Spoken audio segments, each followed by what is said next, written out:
Un beau symbole cet après-midi, de voir cette première pose, cette première pierre, qui symbolise en quelque sorte la concrétisation enfin de la reconstruction de ce quartier de la Tour d'Urnard, qui est tellement attendu et par les habitants et par l'agglo, parce qu'il y a une telle demande de logement sur le territoire, que nous nous réjouissions cet après-midi d'être tous ensemble, tous les partenaires, pour pouvoir participer à cette pose qui est un beau symbole. Alors, bien sûr, on a déconstruit 280 logements, des collectifs, et donc l'ambition qui est la nôtre, c'est de voir un quartier aéré, à taille humaine, qui correspond aux standards d'aujourd'hui.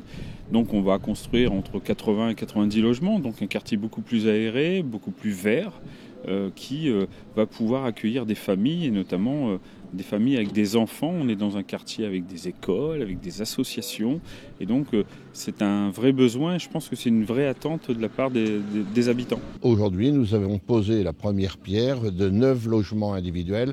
Il y aura derrière des logements collectifs. On veut redonner une nouvelle image au quartier, comme la collectivité locale, la mairie, mettra aussi en place une maison de quartier pour redonner à cet endroit un lieu de vie où le vivre ensemble doit prendre toute sa signification. Vous savez, Pas-de-Calais Habitat est un organisme de logement social qu'on appelle les offices HLM, c'est-à-dire le service public du logement.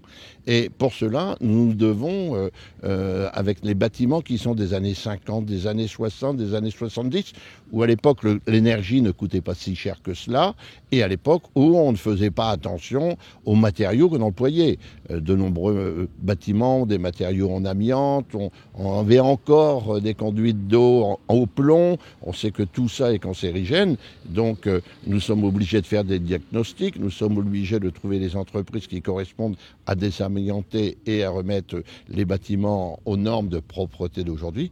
Et ensuite, avec les locataires, imaginer les rénovations. Et pour ce faire, j'ai souhaité aussi, avec le conseil d'administration, que nous puissions avoir un appartement témoin, où les gens nous disent « Ah bah ça c'est bien, ça c'est moins bien, ça il faudrait faire autrement », de façon à écouter le locataire, car c'est lui qui vit demain dedans et pas nous, et donc son attention doit être prise en considération. On sait très bien qu'une crise se prépare, même déjà, elle est déjà commencée, mais je veux dire pour la rentrée, donc on n'a pas suffisamment construit aujourd'hui, et tout cela va affecter même la croissance de la France. Je veux dire que c'était donc, je pense, une erreur énorme. Et donc les demandes sont fortes. Il suffit d'aller dans les commissions d'attribution pour voir le nombre de personnes qui se positionnent sur un logement pour savoir que les besoins sont encore importants et nombreux. Il faut aussi dans les quartiers avoir des services publics, c'est important. C'est aussi une forme de considération, qui était bien évidemment, c'est la première chose, mais la considération aussi pour la population.